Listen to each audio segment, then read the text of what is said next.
Hello everyone. Today I am making a very interesting video of profit, loss and discount to clear all doubts regarding profit, loss and discount and how to learn the formulae of profit, loss and discount. You know, in class 6th or 7th you have done that what is CP. तो CP किसे बोलते थे? CP की full form है cost price, the rate at which an article is purchased. कोई ऐसा rate जिसके ऊपर आप कोई आर्टिकल परचेज करते हो, खरीदते हो मार्केट से, उसे क्या बोलते हैं? सीपी। फिर SP, SP means selling price, the rate at which an article is sold. वो रेट जिसके ऊपर कोई आर्टिकल जो है वो सेल किया जाता है उसे क्या बोलते हैं? Selling price. Clear? Now suppose I have purchased a mobile phone of rupees 20,000। तो ये 20,000 जो है वो क्या होगा? CP होगा, right? And after using it for 1 month I have sold it to someone। और जिसे मैंने सेल किया उसने मेरे से ये मोबाइल फोन जो है वो 18,000 रुपीज का लिया, राइट? तो ऐसे केस में सीपी जो है वो एसपी से जो है वो ज्यादा हो जा रहा है, राइट? तो ऐसे केस में क्या होगा? लॉस होगा। और लॉस का फॉर्मूला क्या बनेगा? CP minus SP. ये तो हो गया लॉस क्या है। अब मान लो मैंने एक कार परचेज की, तो वो कार का सीपी होगा। वो कार मैंने मान लो 8 लाख रुपीज की ली। फिर क्या हुआ? उस कार की वैल्यू जो है वो बढ़ती गई और मैंने 5 months यूज करके वो कार किसी को बेच दी। अब उस पर्सन ने वो कार मेरे से रुपीज 9,20,000 की परचेज कर ली। तो यहां पर एसपी जो है वो सीपी से ज्यादा हो रहा है, right? SP is more than CP. तो ऐसे केस में क्या हो रहा है? प्रॉफिट हो रहा है। प्रॉफिट का दूसरा नाम होता है गेन। तो प्रॉफिट आप कैसे फाइंड आउट करते हो? एसपी में से सीपी माइनस करके। So this is the basic. Now let's do the formulae. तो जो फॉर्मूले करने हैं, सबसे पहले आपने ऐसे लिखना है फॉर्मूलाई। अच्छा, प्रॉफिट और लॉस हमेशा कॉस्ट प्राइस पर होते हैं, right? So cost price is the base of everything. Formulae, ये फॉर्मूला का प्लूरल है formulae. Formula is singular, formula is plural. अब आप यहां लिखोगे सबसे पहले प्रॉफिट। प्रॉफिट का फॉर्मूला क्या है? SP minus CP. अब जो माइनस का सीपी राइट में है, मैं इसको लेफ्ट में लेके गया तो प्लस का बन गया। एसपी यहीं पर रहा। प्रॉफिट जो कि लेफ्ट साइड में प्लस का था उसको राइट साइड में लेकर आ जाओ तो माइनस प्रॉफिट हो जाएगा। तो इसका मतलब अगर आपको एसपी और प्रॉफिट दिए हो तो सीपी आप इस फॉर्मूले से निकाल सकती हो। अगर आपने एसपी निकालना है तो एसपी जो है वो यही रहा, माइनस का सीपी जो है वो लेफ्ट में चला गया तो प्लस का सीपी बना, और प्रॉफिट तो ऑलरेडी ही प्लस का था। तो अगर आपको सीपी और प्रॉफिट दिए हो तो एसपी आप इस फॉर्मूले से निकाल सकते हैं। सेकंड, लॉस कैसे निकालना? सीपी में से एसपी को माइनस कर दो, क्योंकि जब भी लॉस होता है तो सीपी हमेशा एसपी से बड़ा होता है।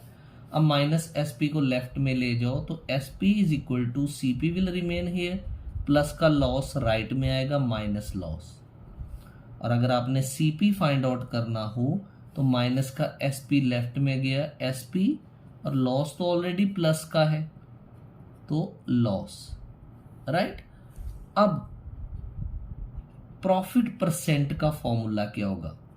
प्रॉफिट परसेंट, प्रॉफिट परसेंट का होगा profit upon CP multiplied by 100।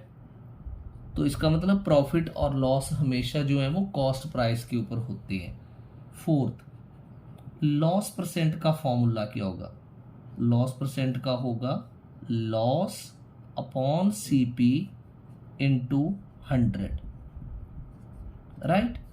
अब बात करते हैं, अगर हमें एसपी निकालना हो जब सीपी और प्रॉफिट परसेंट दिया हो, तो आप क्या करोगे, न्यूमिरेटर में लिखोगे CP into 100 plus profit percent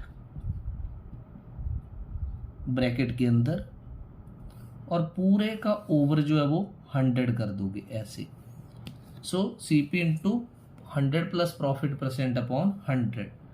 अब अगर आपने एसपी निकालना हो जब सीपी और लॉस परसेंट दे रखे हों, तो कैसे निकालना, this is CP into 100 minus loss percent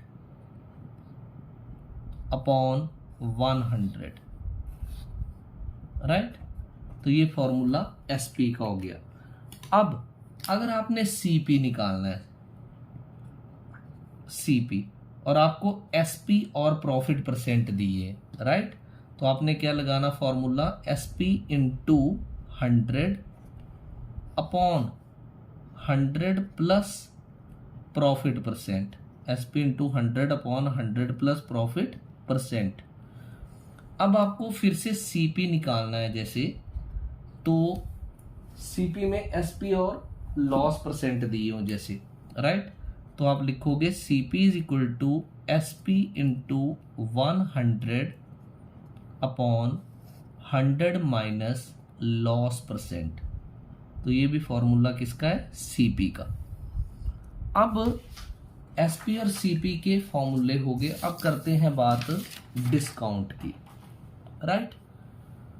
तो डिस्काउंट कैसे आपने समझना है, जैसे मैं मार्केट गया तो मैंने वहां एक शर्ट देखी, तो मैंने शॉपकीपर को पूछा ये शर्ट कितने की है, तो उसने बोला जो शर्ट के ऊपर टैग के ऊपर रेट लिखा है उतने की ही है। तो मैंने कहा ये टैग का मतलब, तो उसने बोला कि जो टैग के ऊपर रेट लिखा होता है उसको मार्क्ड प्राइस बोलते हैं, एमपी, और उसका दूसरा नाम भी होता है लिस्ट प्राइस, राइट। तो मैंने पूछा ये शर्ट आप कितने की दे रहे हो, उसने बोला 1000 रुपीज लिखा है, इसके ऊपर 10% डिस्काउंट चल रहा है, तो ये आपको जो है वो 900 की पड़ेगी डिस्काउंट के बाद। तो मैंने डिस्काउंट कैसे निकालना, डिस्काउंट का फॉर्मूला क्या बनेगा, डिस्काउंट होगा MP minus SP, marked price में से आप क्या माइनस कर दोगे, सेलिंग प्राइस, तो मार्क्ड प्राइस बड़ा होता है सेलिंग प्राइस से। अब ये माइनस का एसपी लेफ्ट में चला गया तो एसपी हो जाएगा, एमपी अपनी जगह रहा, प्लस का डिस्काउंट जो है वो राइट में जाकर के माइनस का डिस्काउंट हो गया। तो अगर आपको एमपी और डिस्काउंट दिए हों तो आप एसपी जो है वो इस फॉर्मूले से निकाल सकते हो। और अब अगर आपने एमपी निकालना है तो माइनस का एसपी लेफ्ट में चला जाएगा, और डिस्काउंट तो ऑलरेडी ही प्लस का है, तो एसपी प्लस डिस्काउंट बनेगा। तो ये फॉर्मूला आपने तब लगाना अगर आपको सेलिंग प्राइस और डिस्काउंट दिए हों किसी आर्टिकल के, और आपने उसका मार्क्ड प्राइस निकालना हो, तो आप इसका फॉर्मूला जो है वो डायरेक्ट लगा सकते हैं, राइट। अब मान लो आपको डायरेक्ट फॉर्मूला से एसपी निकालना है, डायरेक्ट फॉर्मूला से सेलिंग प्राइस निकालना है, और जब आपको एमपी दिया हो और डिस्काउंट परसेंट दिया हो, तो आप कौन सा फॉर्मूला लगाएंगे, तो आप लगाएंगे MP into 100 minus discount percent, और पूरे का ओवर जो है वो क्या हो जाएगा 100। इसी तरह से अगर आपने मार्क्ड प्राइस डायरेक्टली निकालना हो, और अगर आपको उस टाइम एसपी और डिस्काउंट परसेंट दे रखा हो, तो आप बोलोगे SP into 100 upon 100 minus discount percent. तो इस फॉर्मूले से जो है वो एमपी जो है वो डायरेक्ट निकल जाएगा। अब नेक्स्ट आता है जीएसटी। जीएसटी किसको बोलते हैं, गुड्स सर्विसेज टैक्स।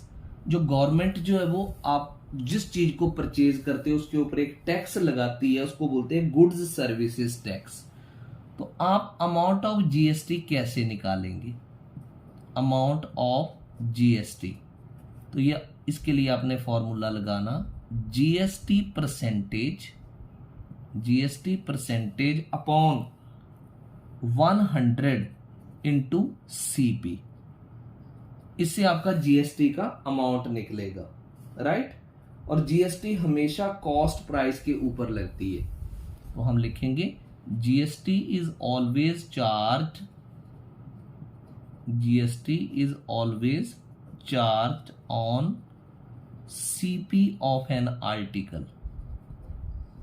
जीएसटी हमेशा किसी आर्टिकल के कॉस्ट प्राइस के ऊपर लगती है, right. GST is always charge on the cost price of article, और ये कॉस्ट प्राइस में ऐड हो जाती है।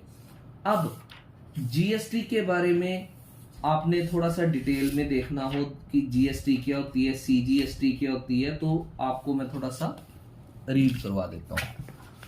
तो ये देखो, गुड्स सर्विसेज टैक्स जीएसटी का क्या मतलब है। GST is an indirect tax applicable through out India which has replaced multiple taxes levied by central and state governments। पहले सेंट्रल और स्टेट गवर्नमेंट्स कई तरह के टैक्स लगाती थी, तो जीएसटी ने उन सबको रिप्लेस कर दिया। अब जीएसटी में क्या क्या होता है, सेंट्रल जीएसटी सीजीएसटी बोलते हैं, इसको सेंट्रल लगाता है। स्टेट जीएसटी एसजीएसटी इसको स्टेट लगाती है। इंटेग्रेटेड जीएसटी आईजीएसटी इसको सेंटर लगाता है inter state supply of goods and services के ऊपर। अब जीएसटी में हमेशा परसेंटेज के रेट यही होते हैं, 0%, 5%, 12%, 18%, 28%। किसी भी आर्टिकल के ऊपर जीएसटी जो है वो जैसे 10% या 15% या मान लो 20% नहीं होता। आपके घर में कोई भी बिल आता है ना, जब आपके मम्मी पापा परचेजिंग करते हैं कुछ, उसके ऊपर आप देखना हमेशा जो जीएसटी लगा होगा इधर वो 5% होगा, 12% होगा, 18% होगा या 28% होगा। इसके अलावा कोई भी परसेंटेज नहीं होती जीएसटी की। I hope you have understood the introductory video of profit loss and discount chapter. You all are advised to learn all the formulae so that the chapter becomes easy to you. Thank you.